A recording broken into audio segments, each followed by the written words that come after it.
I am so happy. I'm so terribly happy. I have so many reasons to be happy. I mean, look at this beautiful sunshine. We have longer and longer days here in Alaska, and the snow and cold are being driven away so quickly. Also, recreational use of marijuana is legal.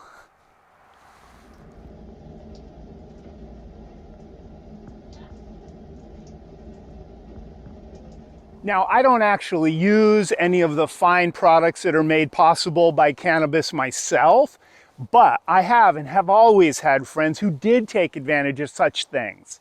And that was socially awkward before it became legal. I mean, now people ask me, hey, you want some of this? I say, no thanks, and all's fine.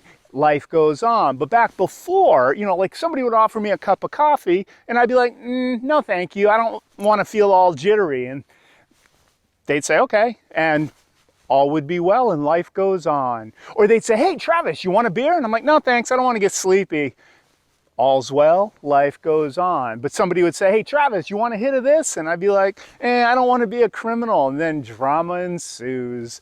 What are you saying, man? You're saying I'm a criminal? Well, I mean, it's a crime to possess it, it's a crime to ingest it, and I'm watching you do both, but that's not what I was trying to say. It's way better now. People are like, hey, Travis, you want some of this? And I'm like, no, thanks. I don't want to be dumber than I already am. And they're like, good call, bro, good call. And life goes on and all's well. Despite my enormous level of happiness, there is something that I do want to complain about if you'll bear with me for just a moment. What has happened with the clothing industry? I mean, it's ridiculous. And it's not one company. I'm not picking on anybody. It's the entire industry. For like the last couple of years, anytime I go to buy a pair of my 34-inch waist pants, they're like, they're screwing it up and they're making them the wrong size. They're too small. I don't know what they should have like industry standards or something. I almost feel like somebody owes me personally an apology, maybe a letter of apology. I'm going to go back over there in the corner, sit in the couch and keep eating lasagna until I get that. I text a lot. And in order to text, I tend to use the voice to texting, talking to my phone and it reprints the words. I do that for all my notes for comedy too. So I do it a lot. I do it so much, in fact, it started to bleed over into my actual life. It's really awkward. I'll be on the phone with my mother telling her a story about something that happened at work, and I'll be like, and then he comes in and he says, quote, hey, we need you out of here as soon as possible, exclamation mark, end quote. Oh my God, did I just say that all out loud? Question mark.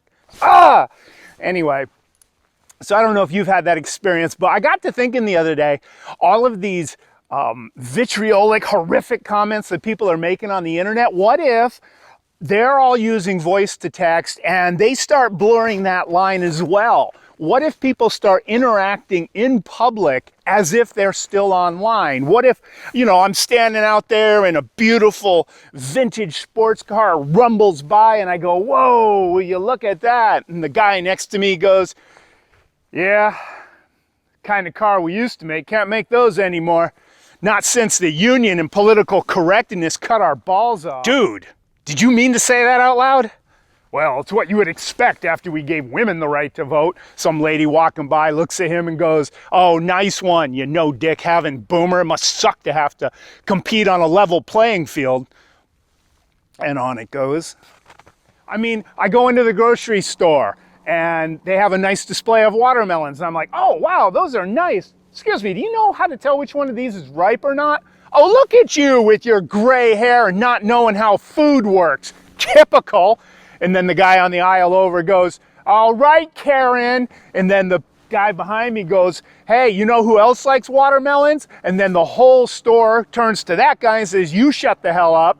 And then the store intercom comes on and reminds everybody to please wear a face mask.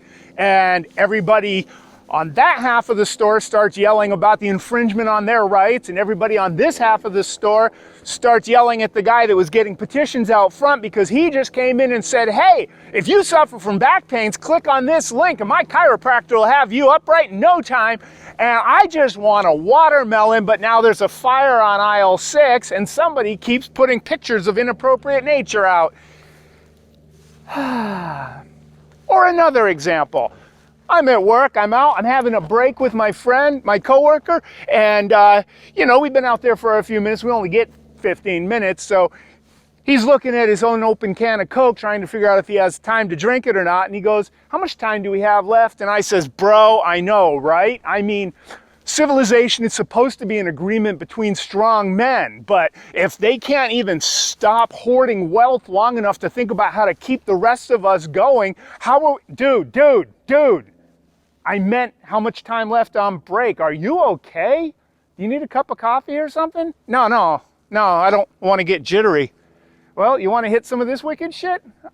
I mean, like, it's legal now, so,